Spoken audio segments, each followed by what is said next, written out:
9장 17절에서 35절 말씀 우리 교독하고 같이 한 목소리로 읽겠습니다.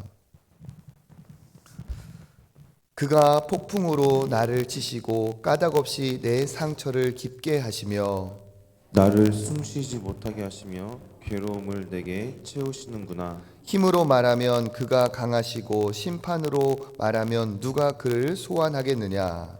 가령 내가 의로울지라도 내 입이 나를 정죄하리니 가령 내가 온전할지라도 나를 정죄하시리라. 나는 온전하다마는 내가 나를 돌아보지 아니하고 내 생명을 천히 여기는구나. 입이 다 같은 것이라. 그러므로 나는 말하기를 하나님이 온전한 자나 악한 자나 멸망시키신다 하나니. 갑자기 재난이 닥쳐 죽을지라도 무죄한 자의 절망도 그가 비웃으시리라. 세상이 악인의 손에 넘어갔고 재판관의 얼굴도 가려졌나니 그렇게 되게 한 이가 그가 아니시면 누구냐. 나의 날이 경주자보다 빨리 사라져 버리니 복을 볼 수 없구나. 그 지나가는 것이 빠른 배 같고 먹이에 날아 내리는 독수리와도 같구나. 가령 내가 말하기를 내 불평을 잊고 얼굴빛을 고쳐 즐거운 모양을 하자 할지라도 내 모든 고통을 두려워하오니 주께서 나를 죄 없다고 여기지 않으실 줄을 아나이다. 내가 정죄하심을 당할진대 어찌 헛되이 수고하리이까. 내가 눈 녹은 물로 몸을 씻고 잿물로 손을 깨끗하게 할지라도 주께서 나를 개천에 빠지게 하시리니 내 옷이라도 나를 싫어하리이다. 하나님은 나처럼 사람이 아니신즉 내가 그에게 대답할 수 없으며 함께 들어가 재판을 할 수도 없고 우리 사이에 손을 얹을 판결자도 없구나. 주께서 그의 막대기를 내게서 떠나게 하시고 그의 위엄이 나를 두렵게 하지 아니하시기를 원하노라. 같이 읽겠습니다. 그리하시면 내가 두려움 없이 말하리라. 나는 본래 그렇게 할 수 있는 자가 아니니라. 아멘. 할렐루야. 새 아침 잘 나오셨습니다. 이번 한 주도 하나님의 은혜와 복을 주시기를 주님의 이름으로 축원합니다. 오늘 우리가 읽은 이 욥기서 9장 말씀은 누가 지금 하고 있는 이야기냐. 우리 지난번에 우리 박혜월 목사님이 얘기한 것처럼 욥기는 이렇게 변론이 오고 가는 대목이기 때문에 이 말을 누가 했느냐에 따라서 그 관점이 다르고 생각이 다를 수 있어요. 그러니까 욥의 세 친구가 하는 말인가 욥이 하는 말인가 이거를 흐름을 잘 보셔야 됩니다. 지금 이 9장은 그 8장에서 빌닷이라는 사람이 죄가 있으니까 아니 땐 굴뚝에 연기가 나겠냐 하면서 계속 그러한 욥의 자기가 확인하지 못한 그런 욥의 죄악을 계속 공격하면서 그렇게 죄인이라는 그런 전제를 두고 계속 얘기를 하고 있죠. 그 얘기를 듣고 나서 이제 욥이 이제 변론하기보다 그냥 하나님 앞에 탄식하는 그러한 듯한 체념하는 그러한 내용이 9장에 이어지고 있습니다. 9장에서 이 전체적인 내용은 하나님이 하시면 누가 맡겠느냐 하는 얘기예요. 그런데 그것을 신앙의 관점에서 그 믿음을 가지고 하나님의 능력을 인정하고 찬양하는 그런 관점이라기보다는 약간 냉소적인 하나님이 하시면 내가 뭐 어쩌겠어 뭐 당하면 당하는 거지 약간 이러한 뉘앙스의 글이 이제 이어지고 있습니다. 그러니까 절망 중에 하나님에 대한 어떤 소망을 다 잃어버리고 그냥 모든 것을 체념하고 내가 할 수 있는 것이 아무것도 없구나 하는 그러한 약간 패배감, 그러한 무기력에 있는 그러한 지금 얘기입니다. 한번 읽어보겠습니다. 9장 17절 같이 한번 읽어보겠습니다. 그가 폭풍으로 나를 치시고 까닭없이 내 상처를 깊게 하시며 여기에서만 딱 보더라도 뭔가 그러한 느낌이 들죠. 하나님이 폭풍으로 나를 치셨다. 까닭없이 내 상처를 깊게 하셨다. 그러니까 하나님이 왜 나에게 이런 고난을 주시는지 모르겠다. 그 정도가 폭풍으로 뭐 우리 태풍이 몰아치는 그러한 모습이죠. 태풍이 몰아쳐서 한 사람에게 몰아치면은 어떻게 되겠습니까? 그냥 날아가고 마는 거예요. 그렇죠? 하나님이 지금 내 상처를 까닭없이 깊게 하셨다. 아픈 데를 또 때리고 그 상처를 후벼 파는 것처럼, 그런데 그 아픔과 고통을 하나님이 까닭없이 하셨다라고 지금 하나님에 대한 어떠한 좀 감정이 섞여 있는 대목이죠. 18절도 마찬가지입니다. 나를 숨 쉬지도 못하게 하셨고 괴로움을 내게 채우셨다. 19절, 힘으로 말하면 그가 강하시고 심판으로 말하면 누가 그를 소환하겠느냐. 그러니까 하나님에 대해서 지금 인정을 하는 것 같지만 좀 하나님에 대한 그러한 서운한 감정이 섞여 있습니다.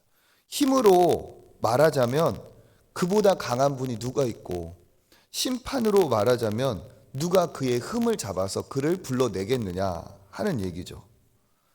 20절, 가령 내가 의로울지라도, 내가 하나님 앞에 떳떳할지라도 내 입이 나를 정죄하리니 내가 온전할지라도 정죄하리라. 그러니까 내가 아무리 의롭다 할지라도 하나님이 맘먹으면 내 앞에서 흠을 잡으실 수 있는데, 하나님이 내가 아무리 의롭다 해도 나에게 내 입으로 내가 의롭지 않다고 그렇게 고백하게 하실 수 있는 그런 하나님 아니겠느냐.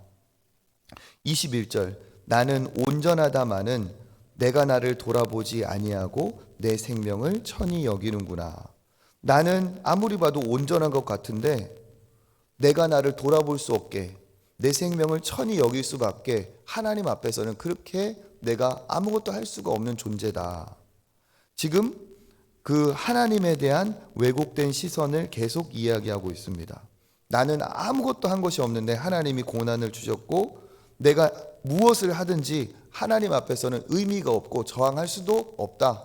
그냥 나는 때리면 맞을 뿐이다 라는 그러한 이야기죠. 그러면서 여기에서 한 걸음 더 나아갑니다. 우리 22절 같이 한번 읽어보겠습니다. 일이 다 같은 것이라. 그러므로 나는 말하기를 하나님이 온전한 자나 악한 자나 멸망시킨다 하나니. 그러니까 하나님이 온전하든 온전하지 않은 악한 자든 멸망시키신다.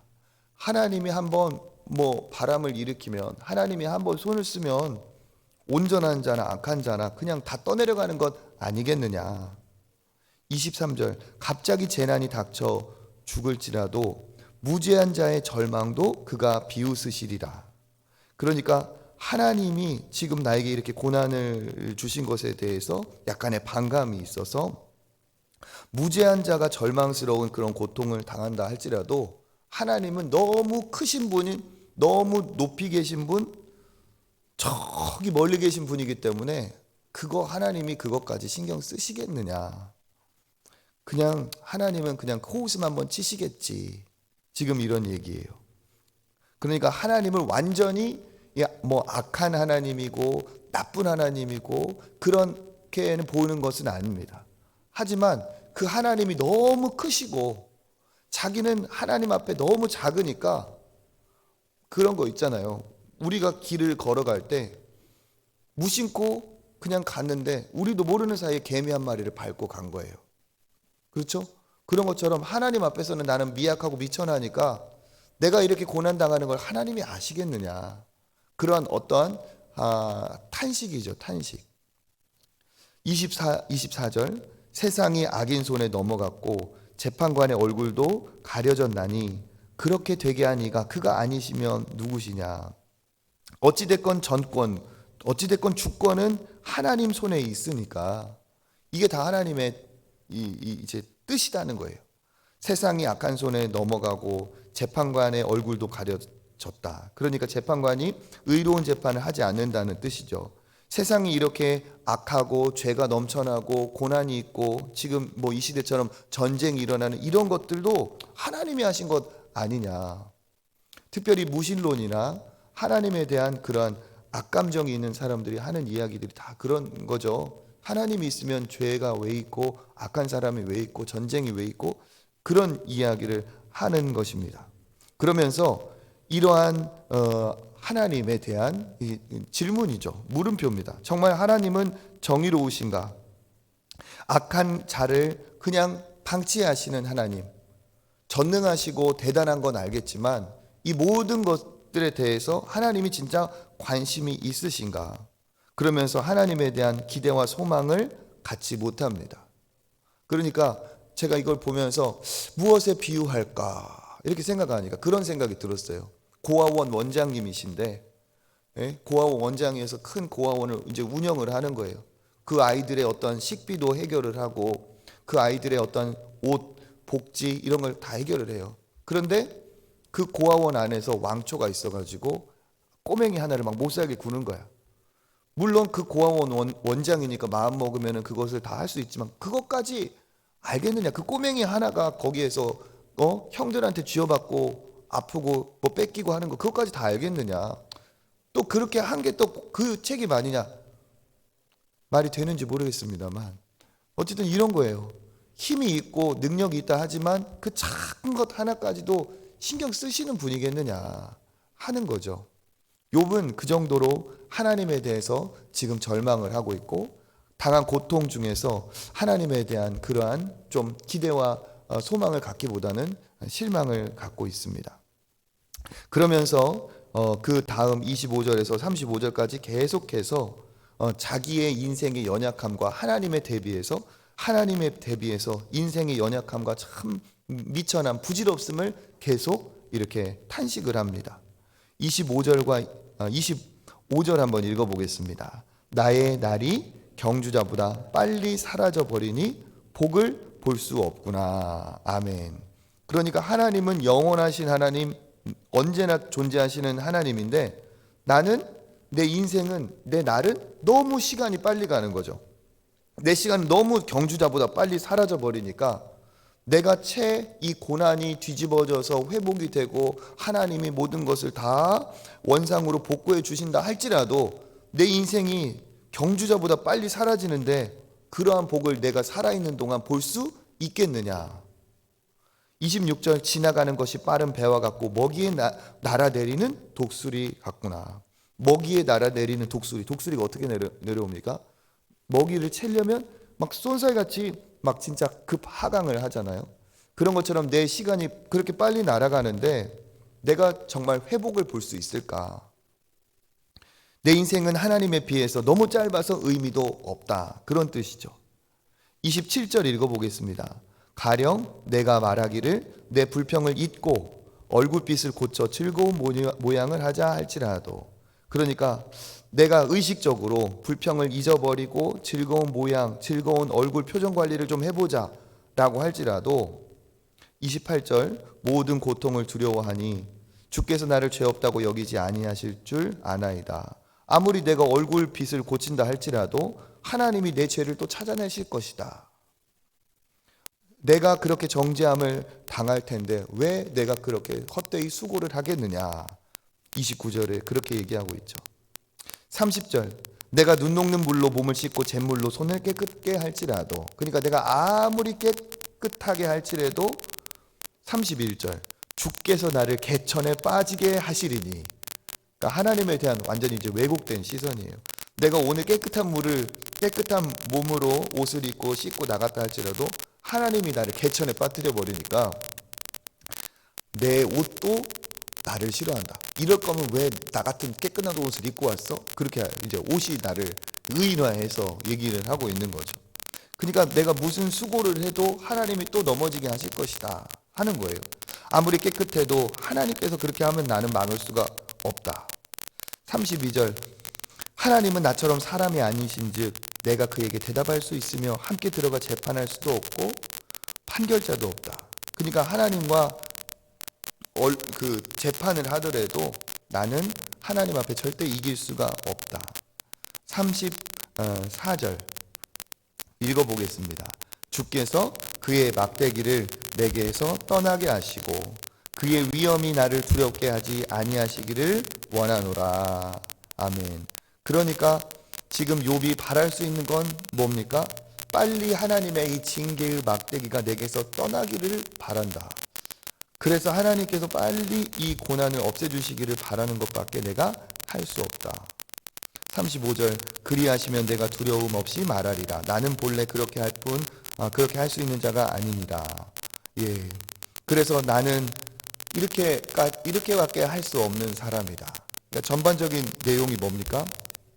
하나님께서 이 모든 것을 주관하시는데 나한테 관심도 없고 나와 하나님의 그 사이는 간격이 너무 크고 하나님은 무관심하고 무정하시고 너무 멀리 계신 하나님이고 내 작은 것까지 다 헤아리는 그러한 하나님 아니다. 하나님 바쁘다. 하나님 커도 너무 크시다.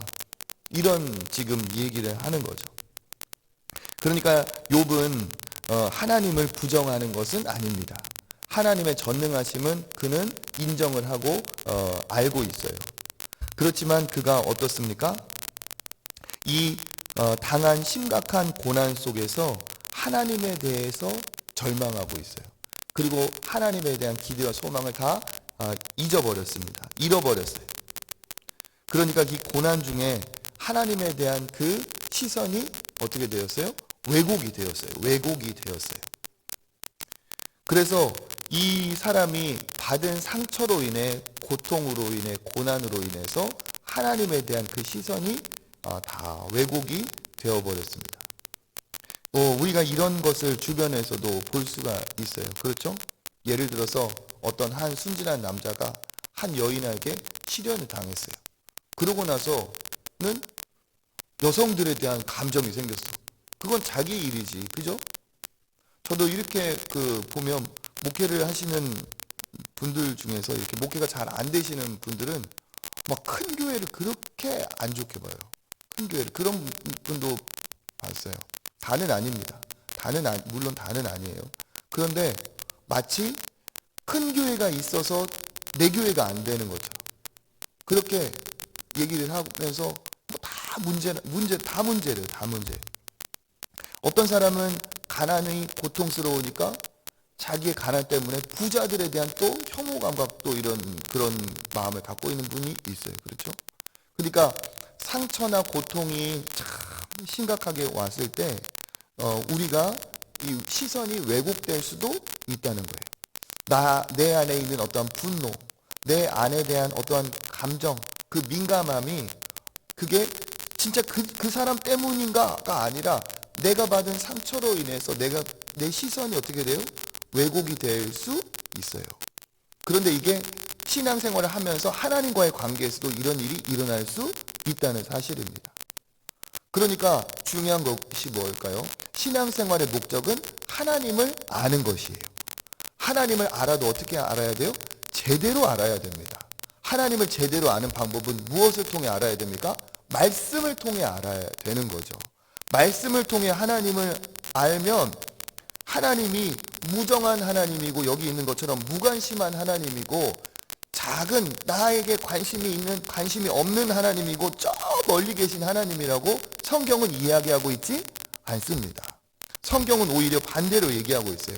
무관심한 하나님이 아니라 나에게 관심이 있는 하나님, 무정한 하나님이 아니라 나를 정말 애틋하게 바라보시는, 나를 사랑하시는 하나님, 작은 신음에도 응답하시는 하나님. 그렇죠?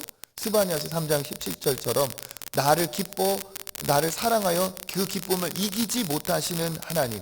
저기 멀리 계셔가지고 내가 아무리 기도해도 그 기도를 들릴까?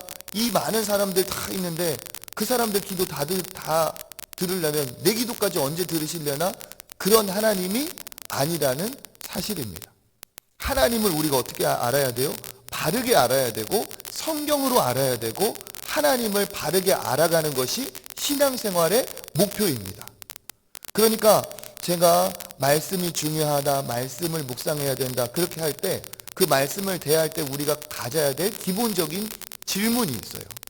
성경 말씀을 묵상할 때마다 그 말씀, 예를 들어서 다윗의 어떤 그 압살롬에게 쫓기는 이야기, 하나님이 천지를 만드신 이야기, 하나님께서 선지자들을 통해서 왕들에게 권면을 하는 이야기, 성경에 갖가지 이야기가 있는데 그것을 그냥 그 스토리로만 볼 것이 아니라 그 안에 말씀하시는 하나님, 그 이면에 숨어있는 하나님의 뜻, 그것을 우리가 찾을 때 바른 말씀의 묵상이 되는 거죠. 어떠한 말씀을 대할지라도 어떻습니까? 하나님이 이 본문에 있는 이 성경에 있는 하나님은 어떤 분이신가를 찾는 게 이게 바른 신앙의 묵상의 자세입니다.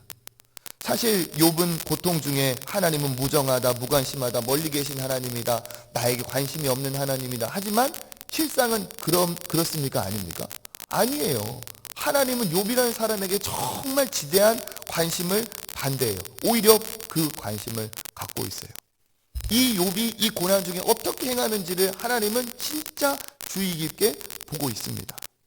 그러니까 어떻게 해야 됩니까? 고통 중에 고난 중에 있을지라도 우리가 하나님에 대한 왜곡된 시선을 가져서는 안 된다는 거죠. 세상은 하나님 때문에 이렇게 어려워지고 악한 것이 아닙니다. 세상은 죄 때문에 이렇게 악해졌어요. 죄 때문에. 하나님은 지금도 우리를 의롭게 바꾸어 가시는 하나님이고, 지금도 전쟁과 아픔이 있는 곳에 역사하셔서 그것을 해결하시고, 그것을 하나님께서 또 선하게 의롭게 바꿔 가시는 하나님이지, 사람들끼리 싸우는 건 하나님 때문에 싸우는 것이 아니에요. 악한 죄 때문에, 악인이 있기 때문에 싸우는 거죠. 그죠? 그렇지 않습니까?